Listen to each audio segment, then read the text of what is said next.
while Cambridge had a very fractured history with sociology because there was an awful lot of resistance to it in the beginning. And you're talking here really the sort of mid-1960s, I suppose, when it first became established. And in the beginning, it was very fragmentary. There were 2 or 3, 4 sociologists, but they're all in different places. The SPS committee was set up quite early in 1968, I think, but I wasn't in that when I was first appointed, which was in 1969. I was in the economics faculty. David Lockwood and John Goldthorpe, who are very famous sociologists, were in that faculty for a period. I actually replaced John Goldthorpe. So there was no real focus to sociology at that point. And, we had to fight numerous battles. When I first got there, I went to a certain college that I won't name, and I went to High Tabor, and I was sitting next to this professor, and he said, "What subject do you do?" And I said, "Sociology." And he said, "Sociology? That's the same as socialism, isn't it?" And it wasn't easy to carry on the conversation after that. And so it took a long time for sociology to be established as a reputable subject. It was quite a struggle, but it sort of started in these 2 sources, the SPS committee before it was a faculty and the economics faculty. The economics faculty is very important in promoting sociology, actually.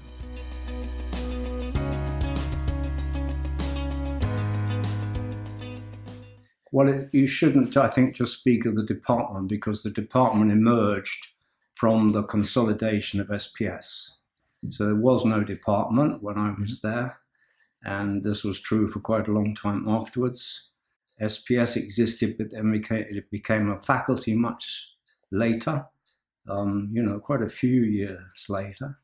And sociology then had a firmer kind of foundation, because that was when I moved from economics to what then became the SPS teaching program. The SPS faculty only came much later, and I played a part in establishing that. That was a huge battle as well. So there was never simply a single department of sociology for quite a long while. But sociology had a strong presence. And therefore, I don't think one should just equate it with the emergence of the department. These were the foundations of what later became the department. It was very important because sociology had a lot of connections with other subjects, more than in most other universities, I think. And I think they're still sustained. I think that was pretty important. The first professor of sociology, John Barnes, was actually an anthropologist, but he did a lot of very good work in what you would count as mainstream sociology. And I think one of the good things of the Cambridge backdrop is the connections between sociology and the other subjects around it, which some other departments in other universities didn't have. So that's the background to the emergence of the department as a coherent entity later on. It was strongly integrated with social theory, so there was always a presence of distinguished thinkers within the discipline of sociology and on the margins, contributing to theoretical thinking, and trying to integrate it with empirical observation. I think that was really important part of Cambridge sociology, remains so today. And the second, I think, is an emphasis on transformation. I mean, to me, sociology emerged from transformation. It emerged from the origins of modern industrial society, which has created the world we live in now, really. Huge transformation, industrial civilization, in many respects quite different from any previous civilization, whatever the continuities. That gave birth to sociology and the other social science disciplines, and I think an emphasis on transformation, an emphasis, if you like, on the relationship between the large scale and the small, the intimate, the personal, the distinguishing features of Cambridge sociology as I would see it, and that gave it a great driving impetus, even though it had these institutional difficulties. So, I mean, Cambridge did build a great reputation, which is there in the current department, even though it had this diverse backdrop. And in some respects, having that diversity was an advantage because it allowed you to make these wider connections. So there was a very broad and transformative thrust to sociology in Cambridge, which I believe it retains today.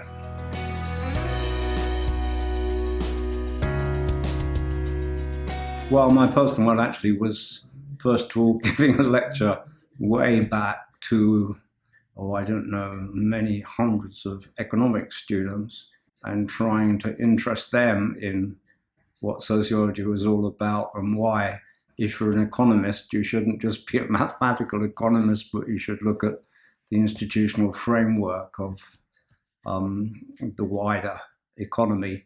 And that was quite difficult for me because I didn't come from Oxbridge, I came from Leicester. I had no experience of talking to those audiences. I was plunged straight in. I was very young at the time, and so it's quite testing. That sticks in my memory, but I did manage to stimulate them to ask questions, and it all in the end went pretty well. So it was a good learning experience. It was very different from lecturing in Leicester, which was much smaller. Don't think I'd ever spoken at that point to such a large audience, really. And Cambridge is Cambridge, it's different in some respects from other universities, and you have to get to know how it works and the idiosyncrasies of Cambridge, good and bad. And so I had an interesting first year there, I would say. Some of those things left their mark on me.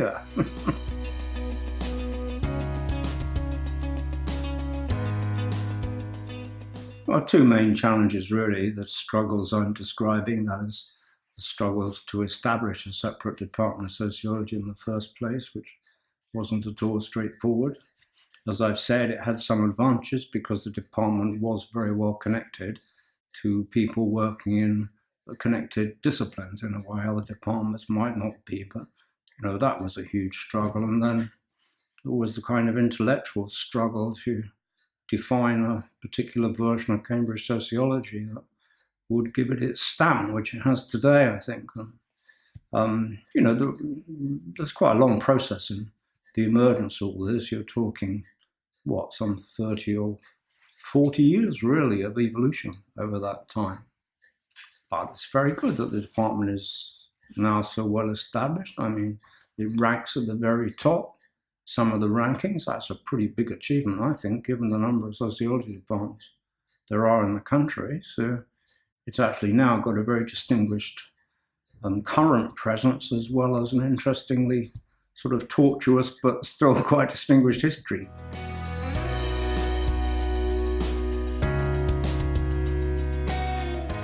Well, I have to speak as an external observer. I'm not obviously part of the department, never have been part of the department because it didn't exist in the same sense when I was there. So, the department is piloting its own way very successfully. But I would say a couple of things, really. I would say I hope the department would still preserve the connection between theoretical thinking on the one hand, innovative thinking, intellectual adventure on a theoretical level, with a profound commitment to detailed empirical research, and try to make continuous relationships between these two. Otherwise they tend to drift apart, but each actually needs the other. I think we've got some very distinguished people in the department who've made a good job of that.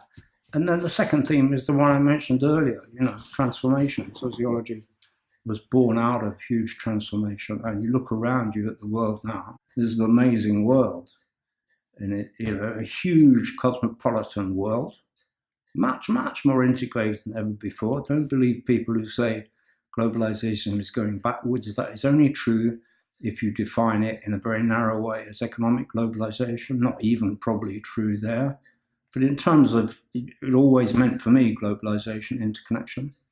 And this is the most interconnected world ever by far. You're holding your device there. You could use that device to call your family back home. You could see them and they could see you.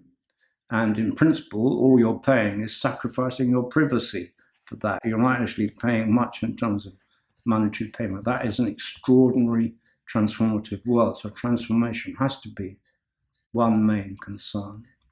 And that now is, creating certain new divisions, we all know, new dislocations in world society. And it's the business of sociology to try and chart some of those out.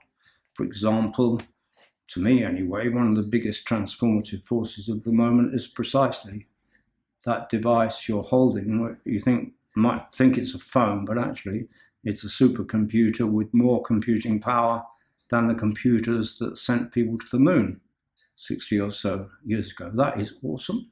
So digital revolution to me is one of the gigantic transformative forces of the moment.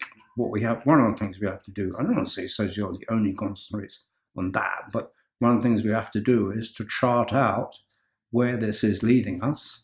And a lot of it is strictly unknown territory. I mean, I was on the House of Lords Committee for AI.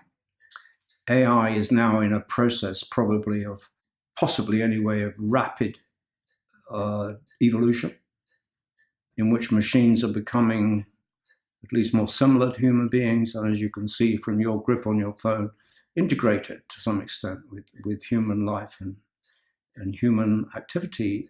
These things must be analysed out. And this is a really changing world in terms of politics, in terms of the future as well. You know, through most of history, you had some idea what the future would hold. Now it's much more difficult to say, I think. For example, I don't know if you paid for an education, undergraduate education, but you're preparing yourself for professional jobs of some kind. Will those jobs exist 20 years down the line? You cannot be sure because you don't know what the progress of AI will be. We already know that there have been huge changes in the labour market produced by the digital transformation so far. But what nobody knows is how far those will transform higher level jobs and other activities in people's lives, including ourselves. Because obviously medicine, might undergo radical advances so that what it means to be a human being could even in some parts start to change. So this is the world we're in.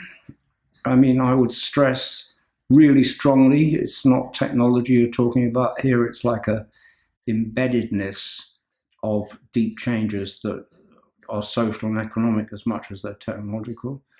I'm not talking about sort of determinism, but I'm talking of a new kind of world emerging, which intersects with the pre-existing institutions, which is your future. It's not your long-term future, it's also our short-term future. And a lot of it is at the moment imponderable. So many of the things we see around us, like dislocations in the international system, the re-emergence of populism, the increasing prominence of China.